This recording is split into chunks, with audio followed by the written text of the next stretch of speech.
Jika sifat manusia adalah kesatuan dari 3 sifat manusia, apakah perbuatan manusia sudah ditakdirkan sebelumnya?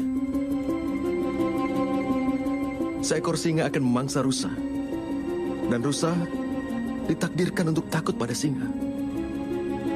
Lalu kenapa keadilan jadi hal yang penting? Mengapa kejahatan mendapatkan hukuman? Lalu apa tujuan semuanya?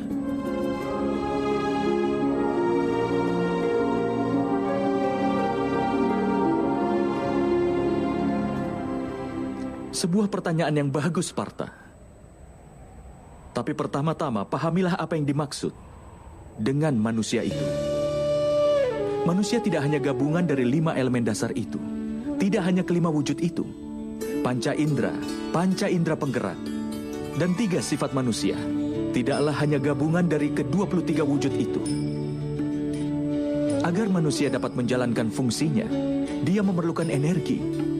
Dan energi itulah yang disebut dengan kehendak. Jadi Madawa, apa manusia terdiri dari kehendak? Tidak, Partha. Bersamaan dengan kehendak manusia dan gabungan dari ke-23 unsur itu adalah ciptaan. Dan yang berada dalam peringkat disebut manusia ini terbuat dari 23 unsur, yang artinya percikan terkecil dari dewa,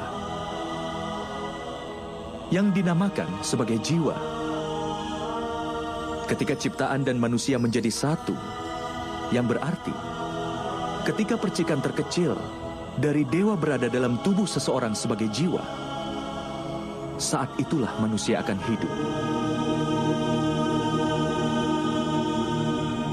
Apa yang dimaksud dengan jiwa, Madawa? Dan apa yang dimaksud dengan memahaminya? Seperti halnya ketika manusia menggunakan kereta. Seperti itulah, jiwa menggunakan perangkat yang disebut dengan tubuh. Melalui media tubuh, dia mengalami suka dan duka dari tubuh itu. Tetapi jiwa bukanlah tubuh, Partha. Tubuh masih bisa dihancurkan. Tetapi jiwa tidak akan bisa dihancurkan. Nainam cindati sastrani, nainam dahati pavaka, nacainam kelidayanti apo, nasosayati maruta. Artinya jiwa tidak bisa ditembus senjata apapun, ataupun dibakar dengan api, ataupun dilemahkan oleh air, ataupun dikeringkan dengan angin. Walaupun jiwa berada di dalam tubuh, jiwa itu abadi. Nah hanya mane sarire. Partha, tubuh mungkin saja bisa dibunuh, tetapi jiwa itu sendiri tidak akan bisa dibunuh. Jiwa itu ada di mana-mana, tidak berwujud, tetap, dan dia kekal. Seperti halnya manusia membuang pakaian lama dan memakai yang baru. Hampir sama jika jiwa meninggalkan tubuh yang tua dan berulang kali menempati tubuh yang baru. Tapi Madawa, melalui tubuhku, aku bisa merasakan dunia. Tanpa memahami tubuhku ini, bagaimana aku akan dapat memahami jiwaku? Mengetahui diri sendiri dalam bentuk jiwa bukanlah hal yang tidak mungkin, Partha. Orang buta pun bisa hidup. Seorang bisu pun bisa hidup. Termasuk mereka yang hidup tidak memiliki tangan dan kaki. Sudah jelas bahwa tubuh bukan hal yang membentuk manusia.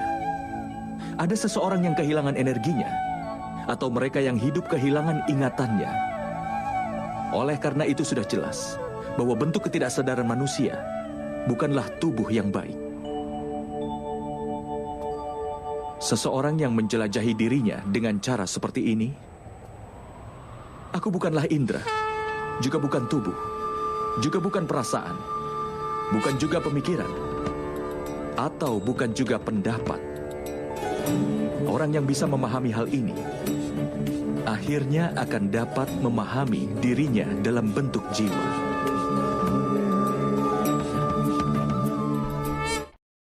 Apakah tujuan dari jiwa itu sendiri, Madawa? Ketika ciptaan tersebut terpisah, dan ketika manusia dan alam diciptakan, maka manusia yang adalah bagian dari dewa menjadi jiwa dan berdiam dalam setiap wujud penciptaan. Jiwa itu sendiri dikelilingi oleh nafsu dan kegelapan Partha. Terbangun dari lelapnya nafsu belaka dan memahami dirinya sebagai bagian dari dewa adalah sebuah tugas, tujuan, dan tekad jiwa itu sendiri. Tapi Madawa, jika setiap jiwa adalah bagian dari dewa, apa perkembangan dan kemunduran dikendalikan sendiri oleh dewa? Seperti permata tergeletak di tanah, tidaklah hilang kilauannya. Demikian pula, jiwa yang dikelilingi oleh wujud penciptaan yang mengetahui bahwa ini merupakan bagian kecil dari dewa. Seringkali jiwa menganggap bahwa tubuh mereka adalah segalanya. Mereka berbeda dengan jiwa itu sendiri yang tidak mereka ketahui. Melalui sebuah penderitaan, bau, rasa yang dirasakan oleh tubuh, maka akan dianggap sebagai sebuah pengalaman. Dan mereka tidak pernah berusaha keras untuk berubah.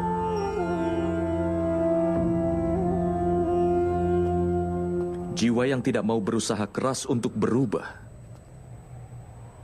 dan tetap melakukan ketidakadilan, mengingatkan dan menghukum mereka adalah hal yang tidak bisa dihindari.